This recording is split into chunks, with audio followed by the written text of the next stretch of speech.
Hola a todos. Hola, doctora, ¿cómo está? Buenas Hola, ¿qué noches. tal? Buenas ¿Qué noches tal? para España y gracias por esperarnos Bueno, a este horario que para ustedes es sí, realmente un esfuerzo. Le agradecemos muchísimo la presencia y bueno, poder participar de esta linda charla que es una de las que la Asociación Argentina de Derecho Procesal viene organizando cada miércoles. Bueno, es interesante su tema, la vamos a escuchar con atención. Es un tema que en Argentina nos está, bueno, concitando mucho la atención, no solo desde el punto de vista de las conciliaciones, a la que se le ha dado mucha importancia y sobre todo con estos procesos sometidos a oralidad de etapa probatoria. Bueno, y por su especialidad en mediación, va a ser muy interesante seguramente escuchar la experiencia que usted ha tenido en España y en otros países donde ha dado clases. Vamos a esperar unos minutitos. ¿Me escucha bien? muy bien, sí. ¿Y Perfecto, a mí muy se me escucha bien también? Sí, excelente. Excelente, perfecto. Elena. Muy bien, muchas gracias. Muy bien, Vamos, lo que hacemos siempre es esperar que se vayan uniendo algunos asistentes. muy bien. Tiene muchos seguidores esta Asociación Argentina de Derecho Sí, ya Procesal. veo. Sí, y de todos esos horarios. Un A momento. ver, Ve por mi agua, un momento. sí, claro, la esperamos, la esperamos. Bueno, a todos les agradecemos mucho esta conexión, interesarse por esta actividad. Realmente se trata de una actividad generosa y que nos permite acercar personalidades. A la doctora le hemos contactado esta semana y hemos podido tener una breve conversación. Bueno, ya se han pasado un minutito, si le parece bien, doctora, ¿está lista? ¿Empezamos? ¿Empezamos con la transmisión? Como, Bueno, sí, porque por ahora todavía no nos ve nadie. ¿O sí? sí, sí, sí, hay muchos Ah, unidos. Llevamos algo más de 60. ¿Mm? sí, sí, es verdad que lo veo aquí. Una pregunta, o sea, ¿tú quieres que yo no interrumpa mi discurso hasta solo contestar en la segunda parte, ¿no? ¿No es eso? Como quieras. A veces, si surge en este diálogo, si surge alguna pregunta, bueno, vamos a ir haciéndolo algo descontracturado. Pero la idea es que usted desarrolle todo su tema en una hora y tengamos esos minutitos que ya voy a usar para reconectarnos, poder grabar, subir esto ahí al canal de YouTube y seguir después con el sector de la sección de la pregunta. Estas preguntas se van anotando, ¿no? Bueno, creo que se lo han explicado, se van anotando a lo largo de la conversación y bueno, vamos a formulárselas de manera de evacuar el interés y evacuar todas las dudas o lo que tengan los espectadores inquietudes de preguntarle. Muy bien. Bueno, doctora, vamos a dar inicio a esta charla, que es la octava charla de que la Asociación Argentina de Derecho Procesal lleva a cabo cada miércoles, acercándonos a personalidades del derecho procesal, todas internacionales, figuras internacionales. En este caso, para que usted nos hable sobre el tema negociación y proceso. Un poco repito esto de que vamos a tener una hora de la exposición. Esa hora nos va a permitir tener un diálogo con usted y escucharla. Tras ello vamos a tener unos minutos para poder subir a la publicación, grabar todo el material que tenemos y nos reconectamos inmediatamente. Y hago ya un anuncio de que el próximo miércoles vamos a tener un tema de procesal penal. Vamos a tener al doctor Enrique Letelier, que es chileno, y que va a hablar sobre la reforma procesal penal, lecciones aprendidas y retos futuros. La moderación estaba a cargo de la doctora Elena Godoy Berrocal, en el mismo horario, así que los esperamos a todos para este tema de procesal penal y las reformas procesales penales. Bueno, muy bien. Voy a leer brevemente su currículum, doctora. Usted se graduó como abogada en la Universidad Complutense de Madrid y, digamos, se graduó como el doctorado en la Universidad Carlos III y que en la Universidad de Harvard usted es profesora invitada.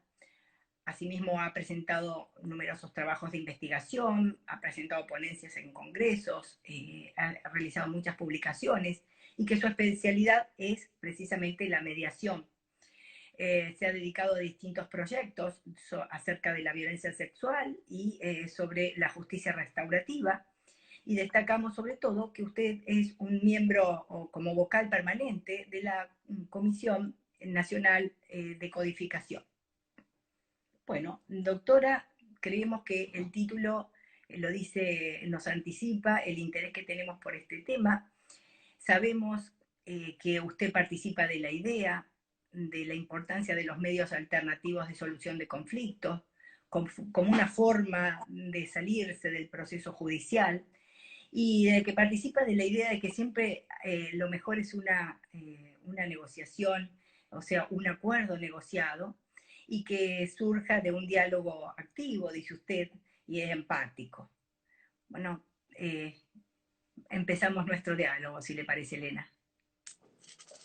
Muy bien, pues muchas gracias, querida doctora Amalia Fernández. Muchas gracias también al doctor Jorge Rojas y a la Asociación Argentina de Derecho Procesal. Es un placer estar con ustedes hoy. Es verdad que es una hora un poco tardía a este lado del océano, pero bueno, pues es una gran oportunidad el poder estar juntos, aunque sea de esta forma online, ¿no? Así que yo estoy encantada de estar esta noche con todos. Espero que se me pueda oír bien, ¿no? Se puede escuchar bien. Bueno.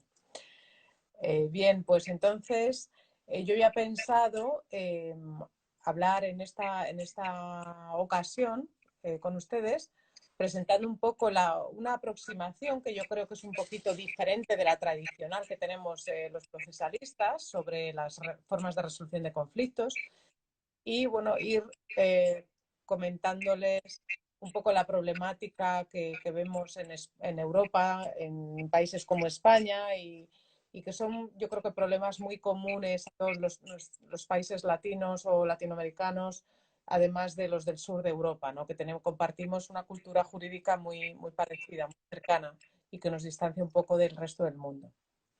Así que, bueno, yo les comentaré al final, pues, por dónde creo que los cambios se van a producir en los próximos años y también, bueno, pues la interesante oportunidad que hay ahora en el sistema español, ¿no? Que se está tramitando, se está gestionando una modificación normativa para el proceso civil bastante importante, ¿no? En relación con este tema, ¿no? Entonces, bueno, pues si me perdonan, yo voy a ser un poquito doctrinal en la primera parte y también porque les quiero aproximar un poco a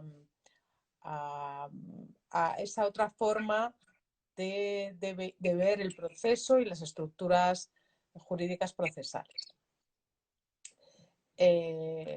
Bueno, yo como no vamos a usar PowerPoint, voy a intentar describirles sobre todo las cosas visuales que yo quiero transmitir, ¿no? Yo quiero, en primer lugar, también hacerles reflexionar sobre la aproximación tradicional que tenemos los procesalistas sobre los métodos de resolución de conflictos, ¿no? Normalmente nosotros hablamos de autocomposición y de heterocomposición, ¿verdad? Y luego también hablamos de autotutela, ¿no? Decimos, nosotros en general, cuando introducimos a nuestros estudiantes en el derecho procesal, les decimos que las formas de resolución de conflictos son la más primigenia, sería la autotutela, ¿verdad? Cuando la persona protege sus intereses, pues a lo mejor con el uso de la fuerza, ¿verdad? Por eso lo llamamos autotutela, y que hay unas formas más evolucionadas en sociedad, como son la autocomposición y la heterocomposición, ¿verdad? Y los procesalistas nos hemos dedicado tradicionalmente al estudio de la heterocomposición, principalmente a la jurisdicción, al proceso, ¿verdad? La heterocomposición es la resolución del conflicto por parte de un tercero, ¿verdad? Y sabemos que las dos fórmulas básicas son proceso y arbitraje, ¿no? El arbitraje sabemos que, bueno, pues que tuvo cierta relevancia, sobre todo a partir de los años 70 y que, bueno, hoy es una forma aceptada y bastante común en todos los países del mundo, ¿verdad? Como forma de resolución de conflictos muy interesante. Bien, esta visión tradicional del derecho procesal también hacía referencia a la autocomposición, a la forma en la que las partes llegan a su propio acuerdo, ¿verdad? Y también es igual que la heterocomposición, que, pues, digamos, consustancial al ser humano y a la convivencia. Entonces, el acuerdo, desde el punto de vista del mundo del procesalismo como es el nuestro, pues ahí cuando nosotros comentamos estas partes de los temarios, pues ahí hablamos un poco del, del allanamiento, ¿verdad? Del desistimiento, a veces de la renuncia a la acción, ¿verdad? Y sobre todo hablamos de la transacción. Y en los últimos tiempos hemos hablado ya incluso de figuras con un tercero, ¿verdad? Sobre todo la conciliación y la mediación. Como sabemos, tanto término conciliación como mediación en nuestros diferentes países e incluso en el mismo país, en diferentes ámbitos jurídicos, conciliación y mediación son fórmulas a veces intercambiables, ¿verdad? El decidir qué es conciliación o qué es mediación, bueno, pues depende un poco de cada país, cómo lo regule. Y también incluso nosotros vemos pues en diferentes órdenes jurisdiccionales que a veces se habla de conciliación y es más lo que podríamos pensar que es mediación o al revés, ¿no? Por ejemplo, la ley modelo de Naciones Unidas se llama ley modelo de conciliación, cuando regula de forma más clara también lo que nosotros en Europa ahora llamaríamos mediación, ¿no? Nosotros en Europa la suerte, yo creo, la gran suerte que tenemos es que tenemos un regulador supranacional, ¿verdad? Que nos va orientando, además yo creo que en general siempre con muy buen criterio y con una visión muy moderna, sobre todo en los países del sur, pues en esas nuevas formas de resolución de conflictos, como en este caso ha sido la mediación con la directiva de 2008. Entonces, nosotros ya en Europa tenemos una aproximación bastante homogénea de lo que es la mediación. Y la conciliación en general ha pasado a ser la forma de resolución de conflictos que tiene un proceso normalmente más breve, digamos que no es un proceso, normalmente es un acto procesal, normalmente es una actividad realizada por una autoridad o bien del tribunal o bien administrativa, pero digamos que esta es una aproximación un poco a esa distinción, pero que no es absoluta, ¿no? Las líneas entre conciliación y mediación, como sabemos, varían mucho entre cada país e incluso, si nos referimos a España, bueno, pues es muy diferente hablar de conciliación en el ámbito civil o en el ámbito laboral, ¿no? Por toda la complejidad y la variabilidad. Bueno, en resumen, que bueno, que solo quería repasar un poco estas ideas tradicionales que hemos usado los procesalistas para explicar las formas de resolución de conflictos. Y lo que yo quiero es llamarles la atención sobre una clasificación para mí más ilustrativa en el momento en el que estamos, ¿no? Y es la distinción que hacen en formas de resolución de conflictos los profesores Uri, Brett y Goldberg, que en su obra Getting Disputes Resolved, en el año 1988, señalan que las formas de resolución de conflictos en todos los tiempos han sido basadas en poder, basadas en derecho o basados en intereses. Bien. ¿Cree usted, doctor, esto, que cree que usted que la cultura sajona está más avanzada en esta técnica, en estas técnicas, o sea, más preparada para este tipo de acuerdos? Bueno, eso es, por supuesto que ellos llevan enfocando en la eficacia del acuerdo mucho más tiempo, ¿no? Y ahora haré referencia también pues, a la conferencia Pound de los años 70 de Estados Unidos, donde se produjo el cambio, ¿no? Y yo creo que los sistemas anglosajones tienen ciertamente unas ventajas respecto de nuestros sistemas. Son diferentes, pero digamos que en el ámbito de la resolución de conflictos y de la negociación probablemente están más avanzados. Pero ojo, que esto no significa que sean mejores, ¿no? Por ejemplo, podríamos hablar del ámbito penal, podemos decir que la mayoría de los asuntos se resuelven por acuerdo y eso no significa que sea un mejor sistema que los, digamos, europeos, por ejemplo, ¿no? Que yo considero que son sistemas muchísimo más potentes en cuanto a derechos de los acusados y derechos, digamos, y equilibrio procesal y garantías, ¿no? Pero a esto yo creo que eso es uno de los temas que podemos hablar, ¿no? Pero lo que me parece muy interesante es esta reflexión, esta mirada desde otro punto de vista. Ellos lo que nos dicen estos autores es que en los países menos avanzados, digamos, por ejemplo, pues si pensáramos en una Edad Media en España, pues la mayoría de los conflictos se resolverían conforme a poder. Unos pocos conforme a derecho y muy poquitos conforme a intereses, ¿no? Yo cuando hablo eh, a mis estudiantes, pues les digo, pensad, pues por ejemplo, en los pilares de la tierra o en Juego de Tronos, ¿no? Si pensáis en ese tipo de sociedad, la mayoría de los conflictos se resuelven porque el más fuerte se impone al más débil, ¿verdad? Pues por ejemplo, los reyes, ¿verdad? O los señores, pues imponen sus soluciones, ¿no? Y también pues, los que sean más fuertes o los que tengan más oro, ¿no? Pero también en ese tipo de sociedades ya había conflictos que se resolvían conforme a derecho, ¿verdad? Pues, por ejemplo, cuando hablo de los pilares de la tierra, si recordamos, pues cómo se puede deponer al abad, pues siguiendo unas reglas, un procedimiento. Bueno, pues incluso en la Edad Media, lógicamente, encontramos conflictos que se resuelven conforme a derecho.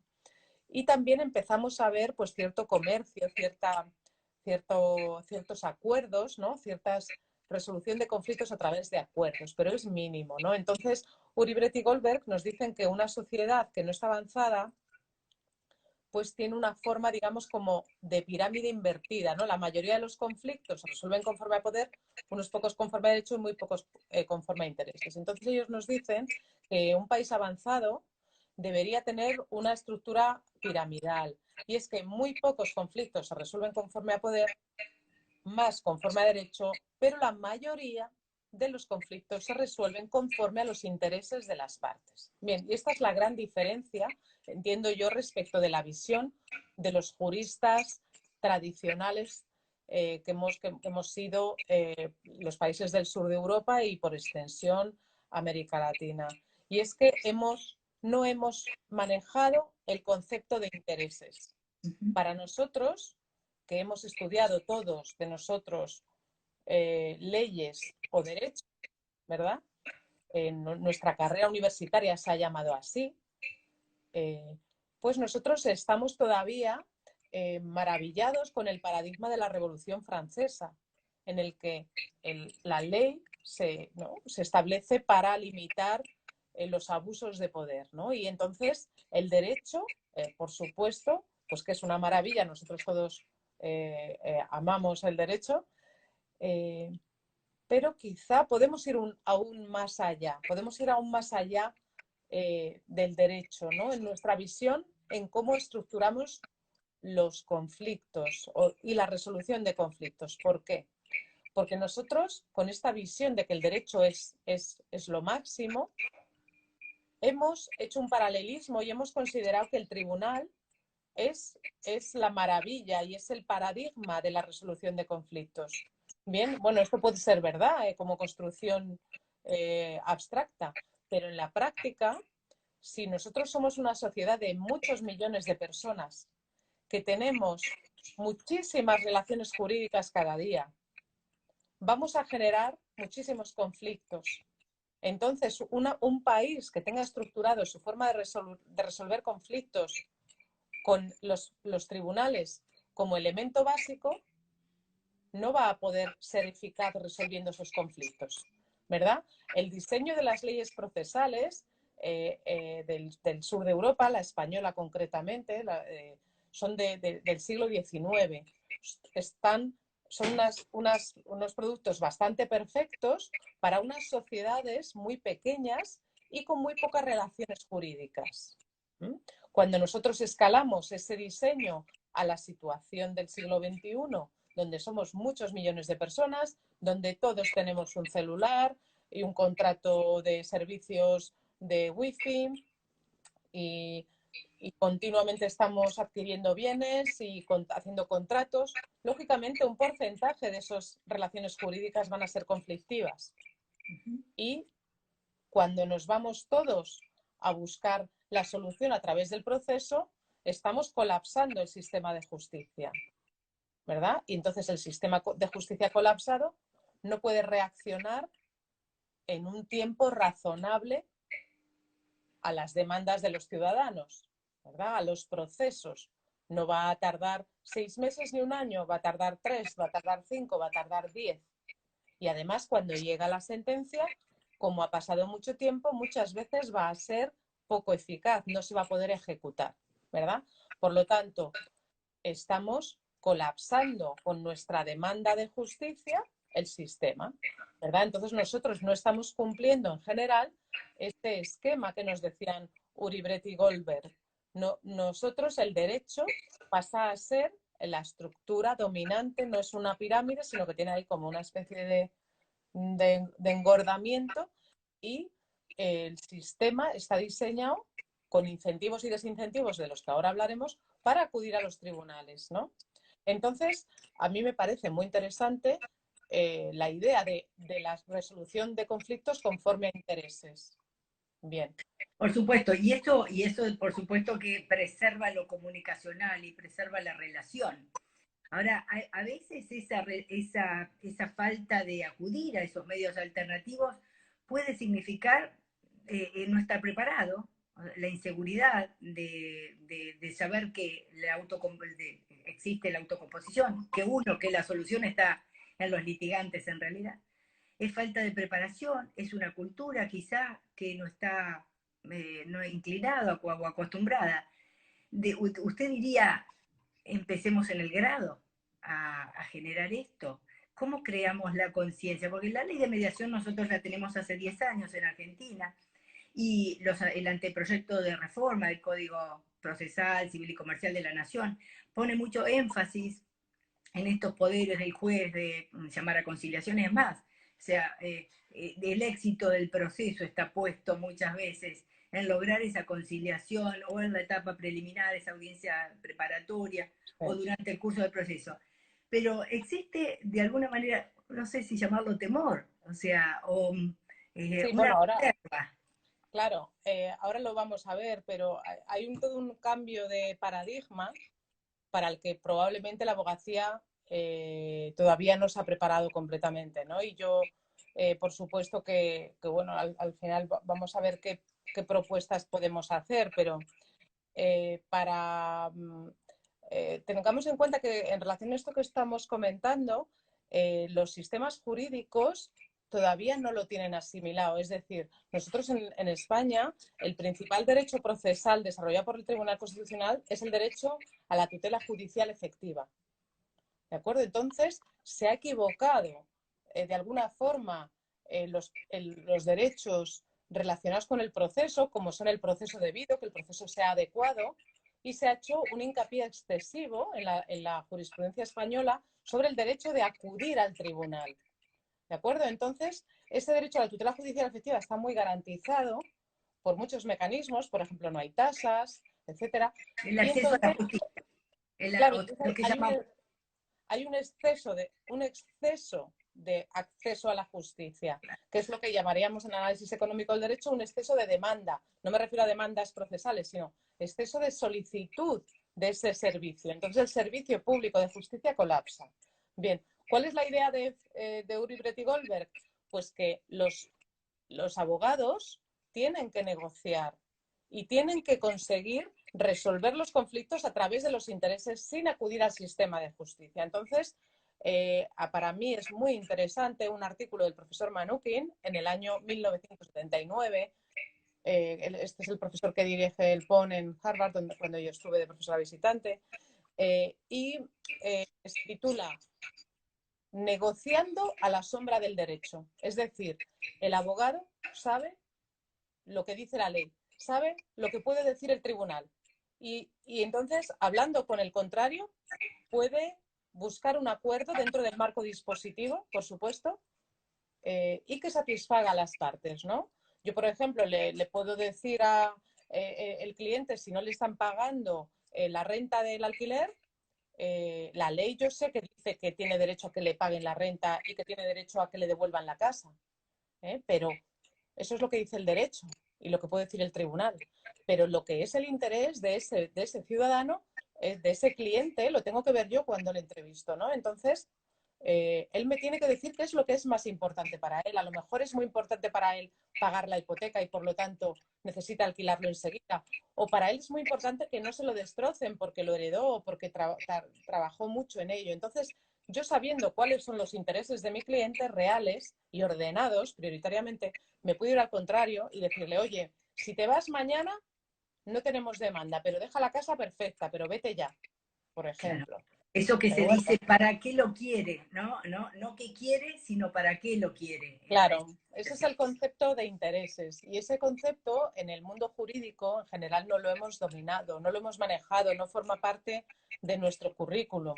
Entonces, tenemos que ver a las personas, a los clientes, qué es lo que quieren. Los juristas en general identificamos un interés económico muy fácilmente y también algún interés, digamos, como de molestar o buscar guerra o buscar confrontación. Pero hay muchísimos otros, ¿no? Sentirse parte, no sentirse engañado, que sentir, digamos, equilibrio, por ejemplo, preservar la autoestima de alguien, su imagen delante de otros. Bueno, pues para eso, lógicamente, nos tenemos que preparar y un abogado que no sepa de verdad cuáles son los intereses del cliente, pues ya está muy lastrado, ¿no? Y va a ser muy difícil que pueda hacer bien su trabajo y que pueda negociar. Porque las personas y los abogados normalmente negociamos a través de posiciones. Y las posiciones no son los intereses, la posición es normalmente la demanda, lo que pido y por qué lo pido. Pero ahí no se refleja de alguna forma eso que mueve al cliente, eso que mueve a las personas, que son los intereses. Entonces, una forma de resolución de conflictos que esté basada en intereses, pues es la ideal para no colapsar el sistema procesal. ¿Y cuáles son esas formas? Pues son la mediación, la conciliación, la evaluación de experto, el abogado colaborativo. Es decir, que tenemos muchísimos mecanismos para resolver conforme a intereses. Y luego el sistema procesal tiene que incluir de la mayor forma posible oportunidades para llegar a acuerdos y, por lo tanto, incentivarlos. Bien. Un tema muy interesante. Usted hablaba que estaba investigando sobre el tema de incentivos para arribar a acuerdos, ¿eh? De cuáles son los incentivos o buscar esos Claro, incentivos, porque realmente a veces, mire, desde hacer llegar a las partes que vayan a la audiencia de conciliación, que asistan a una mediación, ya es el primer nivel de dificultad que a veces se encuentra. claro. Claro, ahora vamos a verlo, ¿no? Yo les puedo comentar la problemática española, ¿no? Que eh, ahora voy a llegar a ello. Antes de pasar a este tema, también quería señalarles que es una cosa muy interesante que nos ha traído la crisis económica de 2008 es que los sistemas de justicia no van por su lado, sino que el sistema económico también se ha dado cuenta de que lo que hacemos en justicia tiene un impacto directo en la economía, ¿no? Por ejemplo, está demostrado que si los tribunales tardan mucho en resolver con respecto de desahucios por falta de pago, por ejemplo, de alquileres, pues que los propietarios dejan de poner en el mercado de la vivienda sus viviendas. Si es demasiado difícil echar a alguien porque no paga, pues entonces me guardo la vivienda hasta que mi hijo mayor lo use. ¿De acuerdo? Entonces, digamos que la eficacia del sistema de justicia tiene impacto en la economía. Si yo tengo el solar de aquí al lado y entro en litigio con mi vecino, estoy dejando de generar valor, estoy dejando de encargar a un arquitecto un diseño de la constructora que construya, del banco que me dé el dinero, de los clientes que se lo vendo.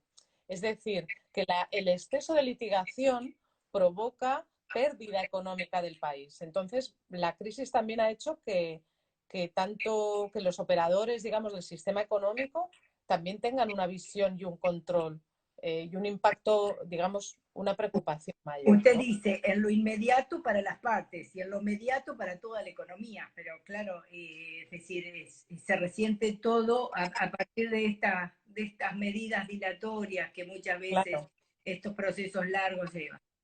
claro, Claro. pero son largos porque hay demasiados procesos, ¿no? Les puedo comentar, por ejemplo, nosotros tenemos pues el Consejo de Europa nos mide un poco cuánto tardamos cuánto nuestro sistema de justicia tarda en dar una sentencia, ¿no? Por ejemplo, pues la CEPEJ, que es la Comisión de la Eficacia de la Justicia, ¿no? Entonces, por ejemplo, les puedo decir que en España la primera instancia de media se tardan 282 días en tener una sentencia. Bueno, es casi un año. Bueno, es medio razonable, ¿vale? Eh, por ejemplo, les podría decir que Luxemburgo son 91 días, ¿verdad? Eh, por el contrario, Turquía, 400 días, ¿no? O eh, Italia, por ejemplo, que es de los países que no funcionan tan bien como podríamos pensar, pues normalmente doblan las cifras medias, ¿no? Por ejemplo, en Italia tenemos 514 días para sacar una sentencia en primera instancia. Esa es la media digamos, son unas mediciones bastante buenas que nos hace el Consejo de Europa, ¿no? Que hacen, bueno, pues esto no es razonable que en un país de primer nivel se tarden 2 años en tener una sentencia de primera instancia, ¿de acuerdo? O sea, bueno, quiero decir, cada contexto de calidad y de tal, y lógicamente la economía tiene una influencia también enorme en los sistemas de justicia por el número de jueces por habitante, etcétera, ¿no? Pero que digamos que si tenemos ya una tardanza de este tipo, pues es una cosa bastante cruda, ¿no?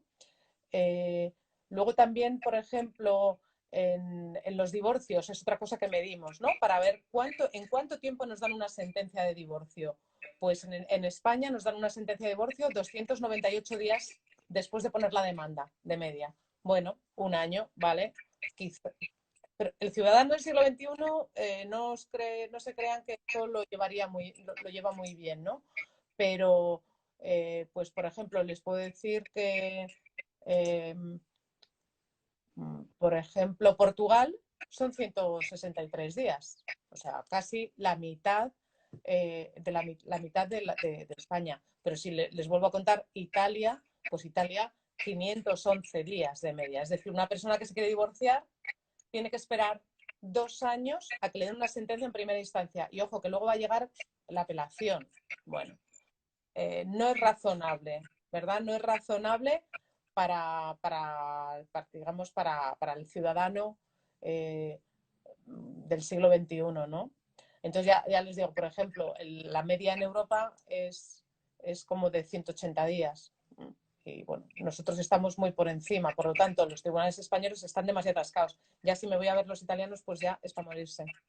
¿Eh? ¿Pero por qué? Pues porque tanto España e Italia son referentes en el tema procesal para muchos países latinoamericanos y hay una grave aproximación y es crear muchos elementos procesales complejos y con una gran abstracción que hacen que se dilate mucho el proceso y luego hay un exceso de demanda, digamos, un exceso de casos, ¿no? Ujú. Entonces, Claro. bueno, pues hay que, Una sobrecarga de los tribunales, diría usted. claro, pero bueno, esto si yo me voy bueno, por ejemplo, eh, de los países que consideramos que están peor eh, a nivel Europa, bueno, pues es muchas veces, a lo mejor la gran Europa me refiero a Rusia, ¿no? Pero lógicamente es verdad que si comparamos con otros países de Latinoamérica, la situación europea es mejor, pero aún así, ¿no? Aún así, eh, hay algo que hay que cambiar, porque la población es muy grande y ya, como les decía, no es una población como la del siglo XIX, es una población que continuamente está creando contratos y negocios jurídicos. Por lo tanto, hay un volumen de asuntos que no se pueden estar resolviendo por un tercero que sea un juez y a través del proceso tal como lo estamos pensando, ¿no? Hay que buscar otros mecanismos, ¿no? Y ahí aparecen los medios de resolución de conflictos. Entonces, la Unión Europea, la suerte que tenemos es que en nuestro caso nos está intentando obligar a irnos a esos métodos y nos ha sacado ya varias directivas, ¿no? Y en relación con los consumidores, ¿no? Nos está empujando a que cambiemos la estructura. Pero ojo, porque vemos a los juristas tradicionales que siguen pensando en el derecho de acceso y por supuesto que eso tiene que ser parte del sistema, pero no todo tiene que ser que el ciudadano tiene derecho a acudir a un juez, porque si tenemos millones de ciudadanos que están acudiendo, por lo Hola. tanto, este concepto de la eficacia y de la satisfacción es algo que el ciudadano del siglo XXI exige. El ciudadano del siglo XX exigía libertad, ¿no? Derechos. Y entonces, pero el ciudadano del siglo XXI es mucho más exigente, mucho más participativo. Entonces, que además necesita las cosas más rápido, ¿no? Lo vemos en las generaciones de nuestros hijos, esa inmediatez, ¿verdad? Pues en relación con justicia también están cambiando los parámetros y esas exigencias, ¿no? Entonces, a mí me parece que es muy, muy interesante ver que los anglosajones, y esto viene con la pregunta, querida Amalia, que me hiciste al principio, ¿es que lo hacen mejor o son mejores en este tema? Bueno, pues es que en el año 1976, en Estados Unidos, se organizó la conferencia Pound, la organizó el presidente del Tribunal Supremo para reflexionar sobre dónde iba la justicia, los números, digamos, de los casos, sobre si en el año 2000 podrían estar gestionando adecuadamente los procesos. ¿De acuerdo? Era una revisión un poco de futuro, una sí, mirada futura. claro, entonces, bueno, a mí pues esto me da mucha envidia, claro, porque en el año 76, pues en España se están poniendo los cimientos de la democracia, ¿no? Nosotros estamos discutiendo si va a haber divorcio o no divorcio, o derecho de qué, ¿no? Entonces, para establecer la Constitución. En cambio, en Estados Unidos, pues ya están hablando de eficacia y de capacidad del sistema para procesar los asuntos, ¿no? Y entonces en ese año, en esa conferencia Pound, el profesor Sander, al que tuve el honor de conocer, pues él dio una conferencia sobre la adecuación, digamos, de los métodos al conflicto. En realidad, su conferencia lo que decía es que tiene que haber una variedad de métodos de resolución de conflictos y que lo ideal sería que llegara el conflicto al secretario judicial y que él lo mandara por una puerta que fuera adecuada. Pues una puerta podría ser el juez, otra la conciliación, otra la mediación, otra el arbitraje, otra la negociación. Es decir, el concepto de multi-door courthouse, tribunal multipuertas, que ha tenido una influencia muy importante en Argentina, en Colombia, en los países en los que ha habido influencia, sobre todo de la cooperación estadounidense, se empezó con el concepto de mediación y de envío desde el tribunal a mediación, etcétera, ¿no? Bueno, pues en este año 76, no solo la conferencia de Sander, de otros muchos, lo que dicen es que hay que evitar conflictos que entren al tribunal en ese volumen, ¿no? Y se habla muchísimo del arbitraje, se habla de la mediación y a partir de ahí se produce un cambio muy importante en el sistema judicial y se incorporan esos multipuertas, esa variedad de gestión de disputas. Bueno, ¿qué es lo que hoy hacemos con la conferencia de Sander? Nosotros decimos que esta conferencia fue el Big Bang de la resolución de conflictos y que a partir de ahí, digamos, cambia un poco digamos, la estructura, que ojo, teniendo en cuenta que esta conferencia se llama Conferencia Pound por el profesor Pound, que en el año 1906 ya señaló que los abogados tenían que ser parte de la solución y no parte del problema, ¿no? Entonces, digamos que hay una cultura desde tiempo en Estados Unidos reclamando que los abogados no tienen que ser solo confrontativos, sino que tienen que colaborar con el sistema de justicia, ¿no? Entonces, a mí me parece una idea maravillosa y es lo que yo intento transmitir, el abogado es la piedra de toque del sistema de justicia. El abogado tiene que ser el proveedor de justicia número uno. Es decir, tenemos que cambiar el enfoque y dejar de pensar que el proceso es el proveedor de justicia o el tribunal. Eso por supuesto que lo es, pero también el abogado. Entonces, el conflicto debería llegar al abogado y el abogado debería hacer un diagnóstico y ver si ese conflicto tiene que ir hacia el proceso o tiene que intentar negociarlo o que tiene que intentar hacer mediación. ¿Cómo incentivar eso? ¿Cómo meternos en eso, ¿no? En esos incentivos, ¿qué Claro. pautas podremos dar? Bueno, la cuestión es que para incentivar hay que entender, eh, para incentivar el acuerdo hay que quizá hacer un análisis y ver qué es lo que está ocurriendo. ¿Por qué está incentivado el litigio? Porque ese es el problema. Claro.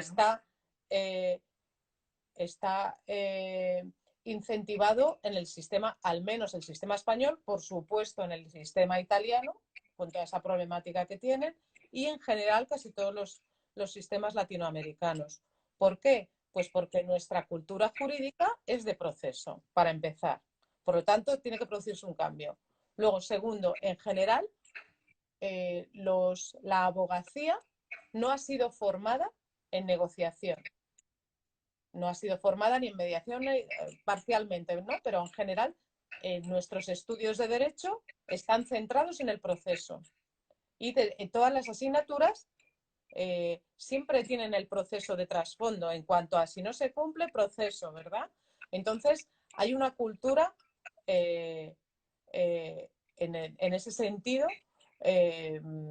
digamos que el río va, ¿no? O sea, esa corriente de siglos va hacia el proceso. Entonces, ¿cómo incentivar al acuerdo? Pues principalmente por la cuestión económica. Está claro que hay que desarrollar medidas que hagan que el ciudadano y el abogado ganen más llegando a acuerdos que llegando al proceso. Por ejemplo, ¿Esto yo quiere estoy... decir, esto Sí, quiere decir pactos de honorarios? O realmente concientizar de que el resultado más rápido es más económico. Porque claro, bueno, al cliente, por supuesto que siempre normalmente le va a favorecer una buena negociación que una sentencia, ¿no? Normalmente. Eh, pero la cuestión está en que hay que valorar qué es lo importante para el cliente, ¿no? Por ejemplo, para un cliente a lo mejor no es tan importante el acuerdo, sino que para él lo que le importa es que le escuche el juez y que el juez, eh, digamos, ponga en una sentencia su realidad, que puede conseguirse o no. Pero el abogado tiene que medir cuál es el procedimiento adecuado para satisfacer bien los intereses del cliente. Por lo tanto, lo primero que tiene que entender es cuáles son esos intereses del cliente y cuál es el orden de esos intereses. usted diría, el primer diálogo empático sería entre el abogado y su cliente, para Por conocerse, supuesto, por conocer. supuesto. Claro que sí. Claro, porque el abogado está diseñado no para escuchar, está diseñado en su formación para hablar, para atacar, para exponer, para convencer.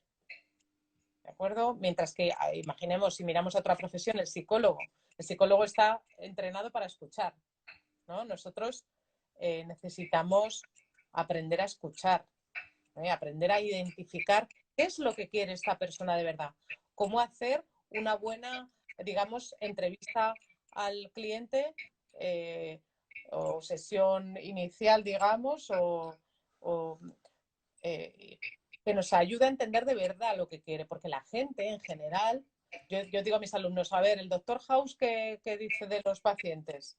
¿No? Bueno, pues los clientes a veces también, ¿no? A veces no te van a decir claramente algunos lo que quieren. Tienes que, a través de preguntas abiertas, escucha activa, etcétera, experiencia, lógicamente, práctica, tienes que al final intentar entender qué es lo que quieren y no dejándote llevar por tus prejuicios o por tus preconcepciones, digamos, porque ya has visto a alguien parecido y entonces lo tienes claro. No, hay que sentarse a escuchar realmente para poder luego negociar bien. Claro, esas técnicas entonces, no solo por lo que usted dice, no solo sería importante empezar hoy ya mismo con esa cultura dentro de las carreras universitarias, la carrera de grado, sino también en las carreras de formación para la magistratura, que también maneje estas herramientas o tenga estos recursos el juez que se tiene que sentar a conciliar. Sí, precisamente, bueno, pues algún secretario judicial o letrado de la Administración de Justicia me contaba que una de las cosas que más había aprendido en alguna formación en la que yo participé es que el interés principal del abogado es quedar bien con su cliente. Entonces, el juez o el secretario judicial o la persona que tenga que intentar que los abogados lleguen a un acuerdo, tiene que darse cuenta que lo más importante para el abogado es salvar la cara frente a su cliente. Entonces, que le machaque o que le intente obligar o que le trate mal delante del cliente es muy, muy negativo. Esto no favorece de ninguna forma el acuerdo, porque, por el contrario, si se llama de forma separada a esos abogados y se les trata delante de los clientes de una forma respetuosa, esto ya está predisponiendo para poder llegar a un acuerdo, ¿no? Eso. Cuidar lo relacional también dentro del marco de las, por supuesto, de las audiencias de conciliación. Cuidar las buenas relaciones y ese respeto que debe existir en el proceso. También Efectivamente. en el marco, por supuesto.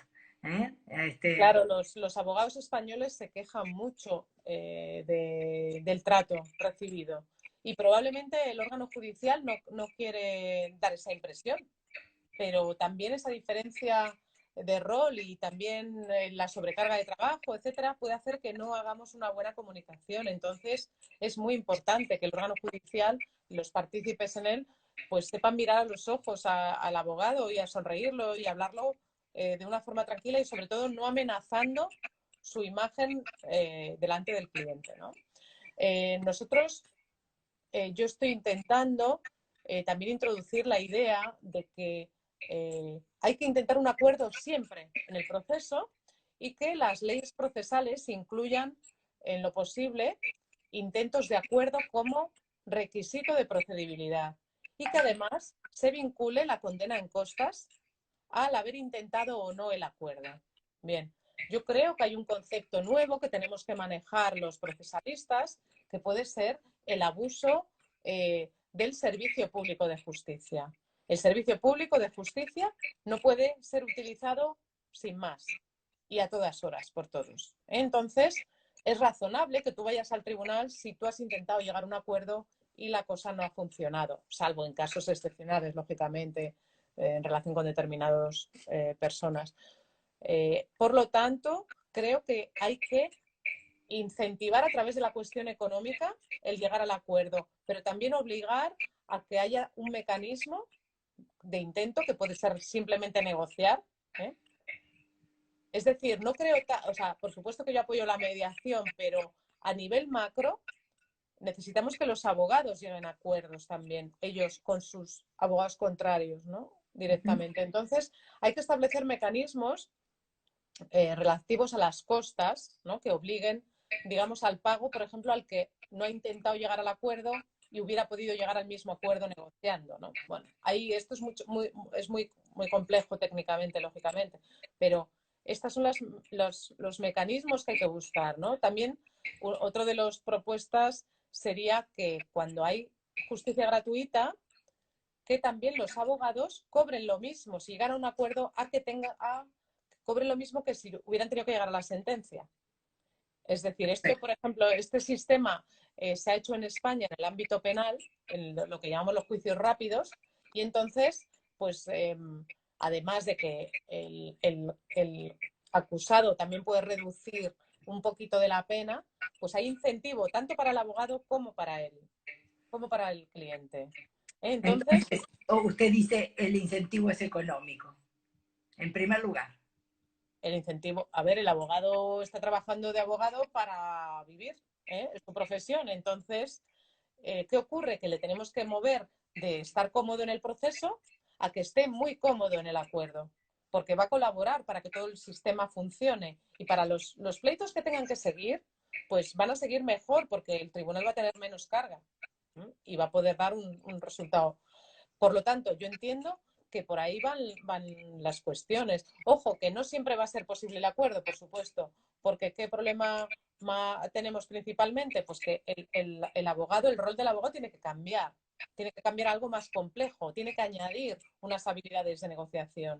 que ojo, ¿qué pasa? Igual que en la negociación mucha gente dice, no, yo negocio muy bien y tal, y es algo que lo hacen de forma intuitiva y hay gente que lo hace muy bien, pero ojo, que en esto también se puede aprender y se pueden leer montones de cosas muy interesantes, por ejemplo, Fisher, eh, Uri, Manukin, todos estos autores y bueno, y por supuesto Argentina tiene montones de autores que trabajan en temas de negociación, ¿no? Eh, el abogado tiene que aprender estas técnicas, pero ojo, si no le favorece económicamente, ¿por qué lo va a hacer?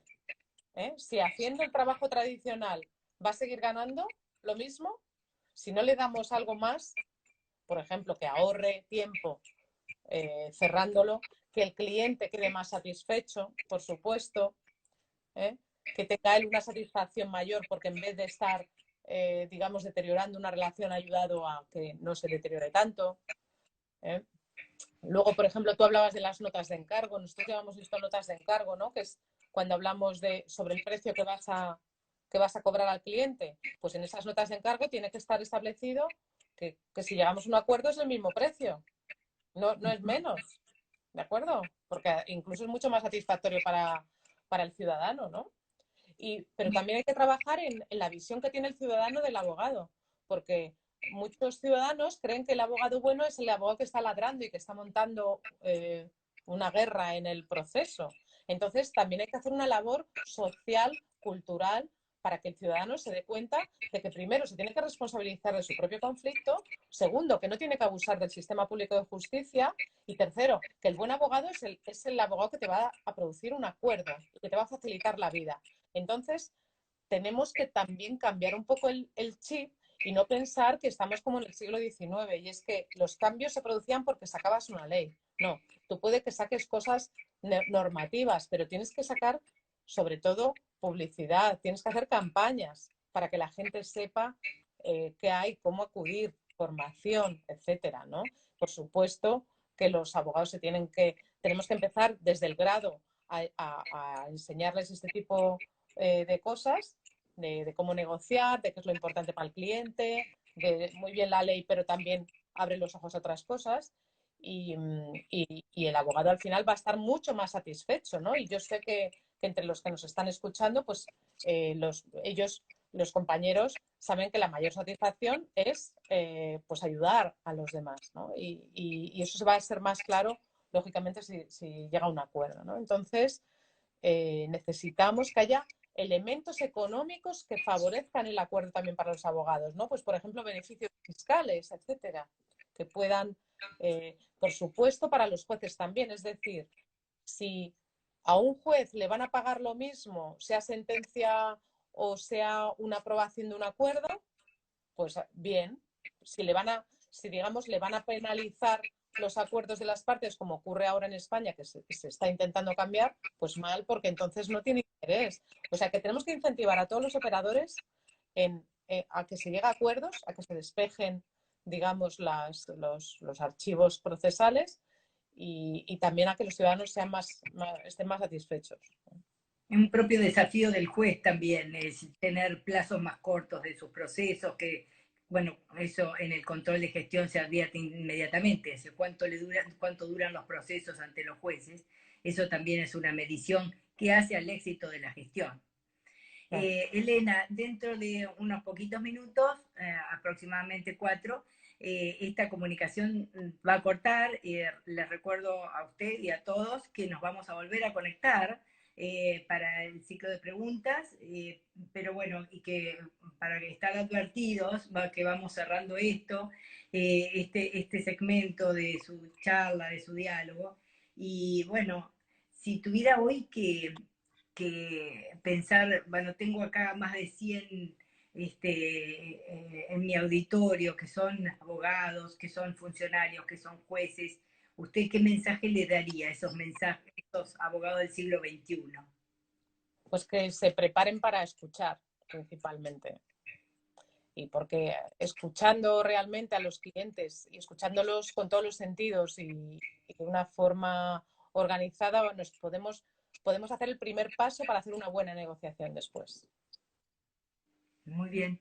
Bueno, vamos a hacer este corte. si les parece bien, y retomamos el otro segmento, ya con las preguntas. Muy bien, Doctora, nos espera, la volvemos a conectar. muy bien. Gracias. Un placer estar con todos ustedes. Bueno, muy Saludos. bien, gracias, doctora. Bueno, Gracias. Gracias por estos minutos. Bueno, aquí dentro de los comentarios son muy, todos muy positivos de nuestra charla y hemos tenido muy calificados espectadores en esta conversación de esta noche suya de España.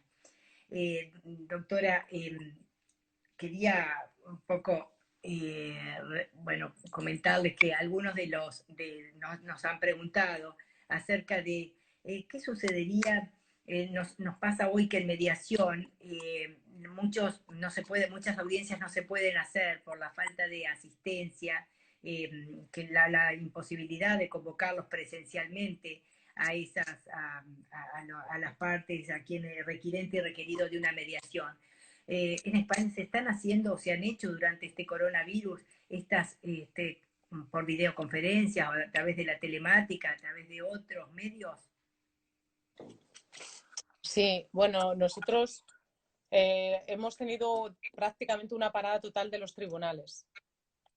Por lo tanto, ha habido, digamos, como una paralización, salvo cuestiones urgentes. Se han reanudado la actividad procesal el día 4 de junio. Entonces, en relación con la mediación, yo concretamente dirijo un programa de mediación intrajudicial en el sur de Madrid. Entonces, sí hemos hecho alguna actividad a través de Zoom y o WhatsApp, etcétera. Pero ya os digo que era problemático porque, claro, hay todos unos elementos en cuanto a, en nuestro caso, que es extrajudicial, bueno, pues que el tribunal tiene que mandar un documento a las partes, etcétera, ¿no? Pero, o sea que sí se puede hacer perfectamente y yo creo que esto nos ha impulsado a que trabajemos de una forma mucho más seria los métodos a través de métodos tecnológicos. Sí o sí es el futuro, está claro. Acá la doctora María Eugenia Chapero pregunta, ¿privilegiar la autocomposición sería una forma de justicia restaurativa? Es decir, que se centre más en la resolución del conflicto que en la solución del caso. Sí, bueno, podemos ocupar mucho tiempo hablando de poniendo etiquetas a las cosas que hacemos, ¿no? Esta compañera, es una pregunta muy bonita. Justicia restaurativa ahora nosotros, sobre todo, la centramos en el ámbito penal, ¿no? En el ámbito, sobre todo para restaurar a la víctima. Un acuerdo, pues, puede ser más terapéutico que un proceso, puede ser, podría ser.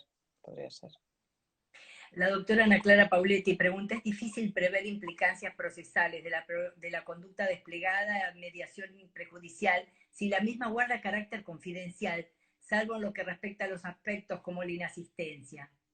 Digo, porque no hay alternativa de que se habla de que el actor soporte algún porcentaje de costas si en el proceso se reconoció una indemnización equivalente o menor a la que le fue ofrecida en mediación. Pero esto ya implica documentar los términos de la mediación prejudicial para que tenga implicancias procesales y por lo tanto sería de carácter no confidencial. Claro. Bueno, eso es uno de los temas interesantes que hemos estado tratándonos entre varias personas últimamente. Y bueno, viene un poco de la cultura anglosajona en relación con las ofertas que se lanzan. Yo creo que un tema muy interesante es entender que el acuerdo puede venir de muchas formas, puede venir a través de una mediación, de una conciliación, de una negociación. Entonces hay mecanismos como pueden ser la oferta vinculante o una forma de negociar, digamos, lanzando ofertas que digamos que si el cliente da autorización para que se conozca la oferta, se podría utilizar luego en el proceso. Nosotros, yo creo que yo estoy pensando en mecanismos, en formas de comunicación que tengan los colegios de abogados para que demuestren, que luego tengan, digamos, algún documento que puedan demostrar que han intentado llegar a un acuerdo. ¿De acuerdo? Entonces, esto también esta cuestión de condena en costas se puede gestionar a través de un expediente en la ejecución. Es decir, lo que queremos es cambiar las reglas básicas de yo gano y por lo tanto obtengo la condena en costas del contrario, y cambiarlo con esa idea del abuso, digamos, del servicio de justicia, ¿no? Entonces, efectivamente, no podemos establecer una fórmula que sea necesario saber si han llegado a acuerdos o no. Pero sí podemos establecer en las normas fórmulas abiertas que permiten a veces valorar al juez esta circunstancia, dependiendo, ¿de acuerdo? Muchos jueces a mí me dicen, no, es que a mí me consta durante el proceso, yo sé qué ofertas ha habido entre ellos, o yo sé porque lo han dicho o lo que sea, ¿no? Es decir, que o sea, la idea no es que sea absoluto, sino que yo estoy a favor de que los jueces tengan muchas más capacidades de gestión, tanto del proceso como de digamos, las sanciones que ponen digamos, por no haber intentado llegar a un acuerdo y en general, ¿no? Yo creo más en un juez que no sea tan automático y que tenga tan limitadas. Menos encorsetado en sus Claro, esquemas tenemos estructurados. personas que tienen una formación de muchos años, muy profunda, por lo tanto confiemos en ellos, no les pongamos exactamente en la ley que todo lo tienen que hacer, sino que pueden hacer tal o que pueden hacer. O sea, yo estoy a favor de este modelo, digamos, de un modelo de un juez que además en un determinado territorio se puede organizar de una forma diferente al del otro lado, ¿no? Al de la otra provincia que está más allá. Acá la doctora Celeste Silva pregunta, para que haya una resolución de conflictos conforme a interés, es indispensable que haya una igualdad real de las partes, porque en la práctica esa igualdad de las partes se desvirtúa en caso de acceso a la justicia y protección judicial de sectores vulnerables. Preguntas entonces, ¿es indispensable que haya una igualdad real de las partes? Porque Claro, en la bueno. práctica esa igualdad de partes se desvirtúa. Sí. Bueno, a ver, la igualdad de las partes es digamos, es un elemento es un principio procesal, ¿de acuerdo? Que tiene unas consecuencias procedimentales, pero si hablamos de igualdad en términos reales sobre las personas y sobre sus oportunidades y su poder, pues nunca llegaríamos a una igualdad, ¿verdad? Otra cosa es un equilibrio. Entonces, que eso es quizá un valor más adecuado en relación con la negociación. Es muy interesante entender que el poder, nosotros lo visualizamos como que uno lo tiene y el otro no, pero en general en la vida real todo el mundo tiene algo de poder. Incluso tú frente al gran banco tienes la capacidad de incidir sobre tu imagen, por ejemplo, ¿no? El consumidor. Por lo tanto, no es tan importante el poder, sino cómo juegan las cartas, ¿no? Entonces, en una negociación se trata de eso, ¿no? Un buen negociador sabe que, bueno, pues que el banco puede seguir en el pleito, pero si tú le ofreces un acuerdo que le pueda satisfacer, pues no va a lo mejor a deteriorar su imagen. Preguntan, porque estos a veces nos queríamos saber su opinión y esto preocupa de alguna manera. ¿Qué piensa usted de la obligatoriedad de la mediación? Esa mediación previa obligatoria que tenemos en la Sí. República. Bueno, esto está relacionado con otra pregunta que yo creo, o comentario suyo que no he llegado a contestar. Yo, como les decía, yo dirijo un programa de mediación desde hace 11 años, intrajudicial. Entonces, a mí me molesta mucho que ocurran estas cosas, como dicen, ¿no? Pues están citados y uno no viene, ¿no? ¿Cuántas veces ocurre eso? En mi caso, y no es obligatorio, ¿cuánto ocurre en estos sistemas? Bien, yo creo que es un grave error establecer la obligatoriedad previa de la mediación en todos los casos. Sí creo que tiene que haber muchos mecanismos que inciten al acuerdo y que, por ejemplo, en el ámbito familiar podríamos a lo mejor exigir una mediación, pero exigirlo de forma previa es una aproximación, yo creo, como muy básica, muy clásica, que también está empeñada en buscar que saturen los tribunales. Y no lo conseguimos. Lo que conseguimos es gastar recursos inadecuadamente. ¿Qué es lo que yo defiendo? El paradigma de adecuación. Es decir, cuando sea adecuado, el juez que sea capaz de enviarlos a mediación, y si no lo hacen, pues una sanción X, por ejemplo.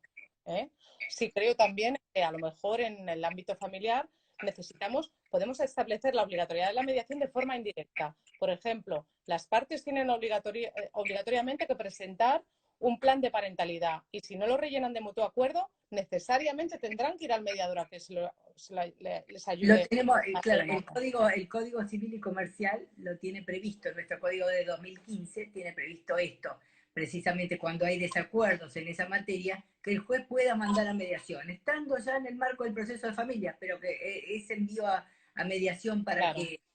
Entonces, para mí, el intento previo de mediación obligatorio, en todo caso, digamos, como procesalista, no me gusta, porque estoy consumiendo muchos recursos públicos también, cuando las partes, si no quieren llegar a un acuerdo, van a hacer una aparición formal o no van a ir ni siquiera y no va a pasar nada. Entonces, prefiero utilizar mis recursos económicos en servicios que son mejor utilizados. Por lo tanto, ¿cuál es el paradigma interesante? El de adecuación.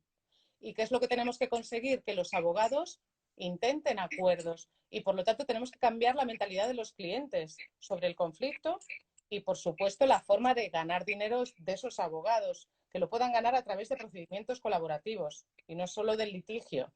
¿Usted cree que las nuevas generaciones, yo confío que lo vayan reclamando, o sea, vayan reclamando estas soluciones porque viven así?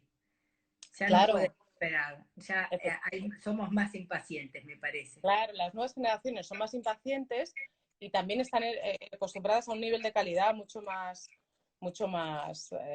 Priorizan la calidad de vida, digamos. claro, y luego también tener una colaboración, por ejemplo, a nivel familiar, pues hay mucha más implicación de ambos sexos en el cuidado de los hijos, etcétera. Entonces, hay otro nivel de exigencia y hay un nivel de libertad muy amplio en nuestras sociedades. Por lo tanto, cuando el ciudadano se enfrenta al conflicto, también quiere tener ese...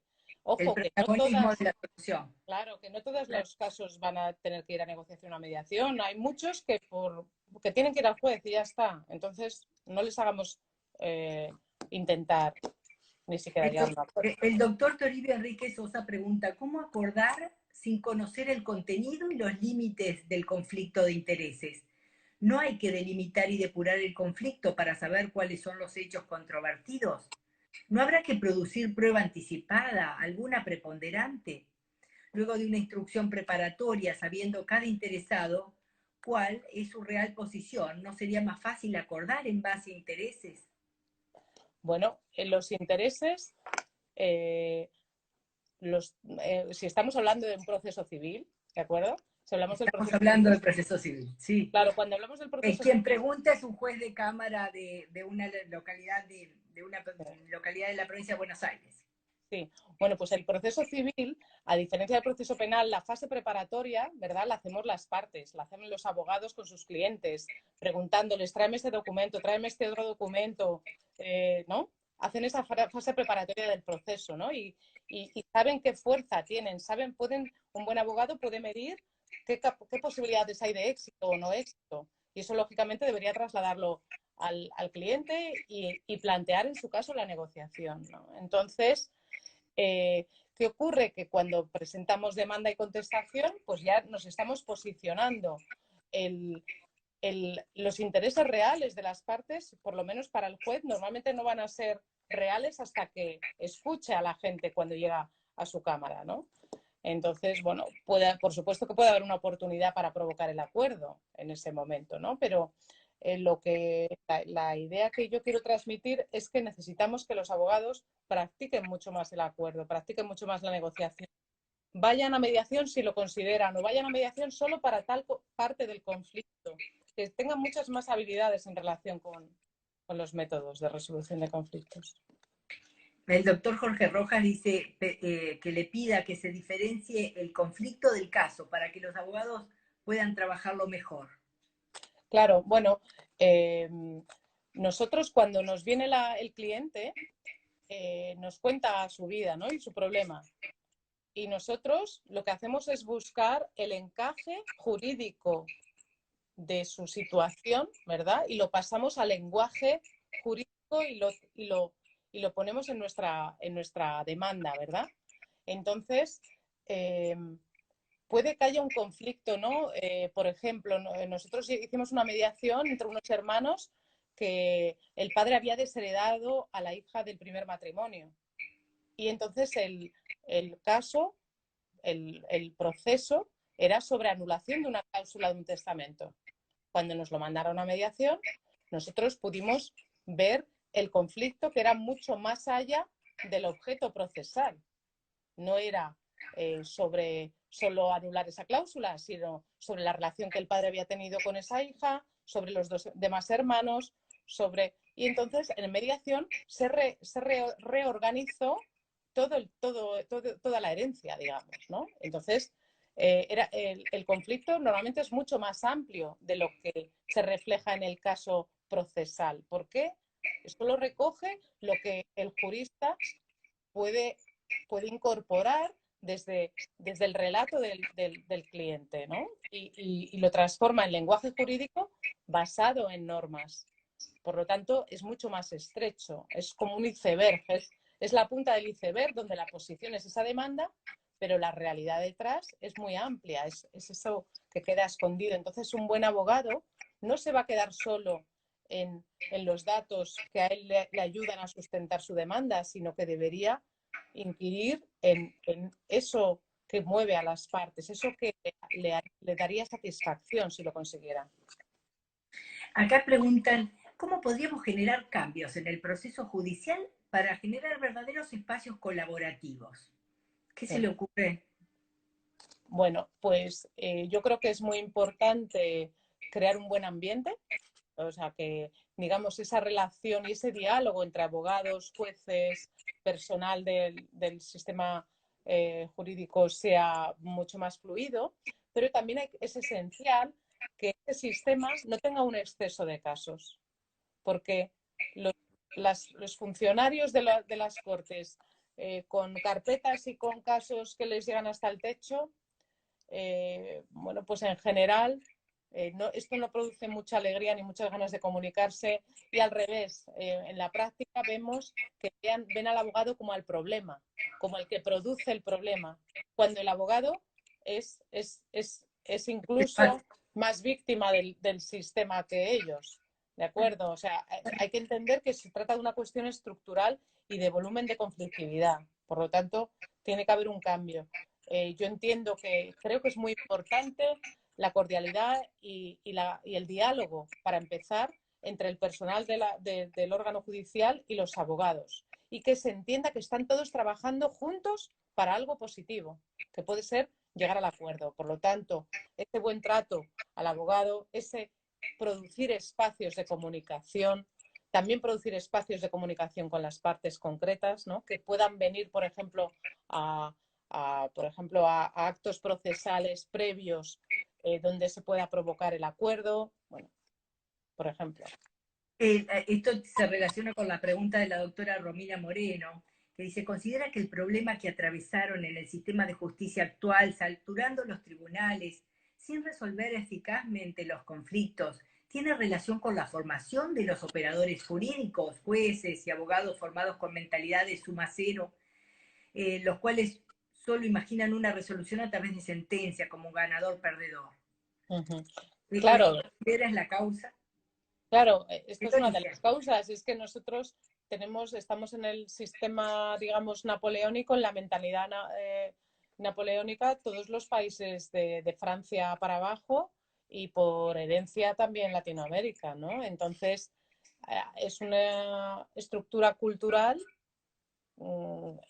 que viene pues de los romanos, que oye, qué maravilla, ¿no? Que fue una maravilla y que es el origen de nuestra cultura, pero que igual que tenemos celulares que son muy diferentes a los teléfonos que usaban nuestros padres, pues en el derecho también tenemos que innovar y tenemos que avanzar y tenemos que cambiar un poco el chip. Una pregunta más pragmática, ¿no? Nos hace Jorge Beade que dice, ¿honorarios altos en una conciliación sería un buen incentivo para los abogados de ambas partes? Claro, si se llega a un acuerdo en una conciliación, etcétera, tienen que ser los mismos que habiendo llegado a la sentencia. Y lo que pasa es que tenemos que conseguir que el cliente se dé cuenta de que esto tiene mucho valor. Porque lo que sí encontramos en el mundo anglosajón es que son las tasas judiciales y los costes son muy altos. Por lo tanto, ahí hay digamos, un incentivo directo al acuerdo. Pero nosotros necesitamos incorporar pues lo que podamos y lógicamente este va a ser uno de ellos. O sea, los abogados tienen que ganar lo mismo. Exactamente, los laureles por ese lado, entonces. El doctor Raúl Calvo Soler ha hecho un comentario, dice, me parece importante compartirlo. Los abogados y jueces deberían estudiar conflictos para poder transformar. Deberían empezar a formar desde el conflicto antes de hablar del derecho. Sí, totalmente de acuerdo. Claro, porque para ellos el conflicto no existe. O sea, el conflicto es la normalidad, ¿no? Y se van directamente al proceso sin entender que hay un problema y que todos sabemos que el proceso no suele resolver, sino agravar en muchísimos casos. La doctora Silvia Esperanza dice, ¿no habrá que producir prueba anticipada alguna preponderante?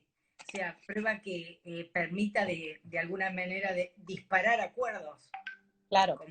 En general, bueno, por ejemplo, en el mundo anglosajón, bueno, por ejemplo, en la normativa estadounidense, el proceso civil tiene una primera fase que se llama discovery. Y entonces es una fase de intercambio de pruebas y tal. Entonces, normalmente, o sea, es un poquito falso lo que se dice de que en el proceso estadounidense todos son acuerdos. Bueno, todos son acuerdos, pero muchas veces después de discovery, porque se han medido cuáles son las fuerzas de cada uno. En el mundo nuestro, en nuestra cultura, nosotros tenemos que acudir al proceso. Bueno, por supuesto que podemos hacer algunas pruebas de forma previa, ¿no? Algunas diligencias, pero en general la preparación del proceso es unilateral, a gran diferencia, ¿no? Entonces está claro que todo lo que tengamos para hacernos más fuertes va a favorecer nuestra negociación, lógicamente, ¿no? Entonces, de ahí estará la habilidad del abogado en cuánto enseñar y cuánto no. Pero esto La, pues, la, aprende. perfecto. La doctora Valentina Ramírez nos lleva para el ámbito académico, nos lleva para el lado de la universidad. Dice, ¿no cree usted que la universidad debería adecuar los contenidos curriculares en materia de solución de conflictos en modo colaborativo? Es decir, ¿cómo se estudia en la carrera de grado en España, la universidad en Claro. España? Nosotros, concretamente, la Universidad Carlos III a la que pertenezco, tiene una asignatura optativa que es mediación, negociación y solución de conflictos. Es la asignatura más elegida por los estudiantes de Derecho. Ahora mismo, una de las cuestiones que se está barajando desde hace años en España, desde estos últimos 2 años, 3 años, es establecer la obligatoriedad de una asignatura de negociación y mediación en los estudios de Derecho. Entonces, bueno, yo sé que muchas universidades españolas ya tienen esa asignatura. Normalmente no en la parte obligatoria, pero sí en la optativa. Yo creo que sí debería ser obligatorio, claro. De a poco, bueno, quizá tengamos la esperanza, creo que de a Sí. poco se van a ir cambiando los planes de estudio en la universidad donde enseño también. A partir de este año cambió el plan de estudio y se incorporaron materias de este tipo, tanto argumentación, oratoria, mediación, medios alternativos de solución de conflictos para manejar herramientas que se entusiasman mucho los estudiantes con estos temas. Como usted dice, es una de las materias de puntos más escogida, más elegida. Claro. No sé si hay alguna pregunta más, porque es muy tarde en España, ¿eh? Bueno, no pasa nada. La hicimos trasnochar hoy, son las Sí, 11 bueno, como y estamos con el 22. confinamiento nos acostamos todos tarde. Bueno, que somos españoles, ¿sabes? Que Claro que casi sí. nadie se acuesta antes de las 12:30. Bueno, muy bien, entonces, doctora, gracias, muchas gracias. Y por supuesto, agradecemos a la Asociación Argentina de Derecho Procesal en la persona de su presidente, Jorge Rojas, que nos ha acompañado en toda esta charla con las preguntas, y el apoyo inestimable de la doctora Romina Moreno, que nos ha contactado a ambas, que nos ha hecho introducir en este mundo del Instagram, a las dos. Y de pronto nos encontramos hablando casi una hora y media y acercándonos estos dos países. Para nosotros es muy importante y tenemos mucho cariño por España, a la que visitamos cada vez que hay un evento académico, un evento del derecho procesal. Doctora, la despedimos y le agradecemos muchísimo Muchas todas sus gracias. ganas y su tiempo. Un placer. Muchas gracias al doctor Rojas, a ti, a Romina y a todos los participantes que han sido encantadores con sus preguntas. Así que muchas gracias. Bueno, Hasta gracias, pronto. doctora. Aquí Hasta la tienen su próxima. casa. Hasta la próxima. Adiós. Chao.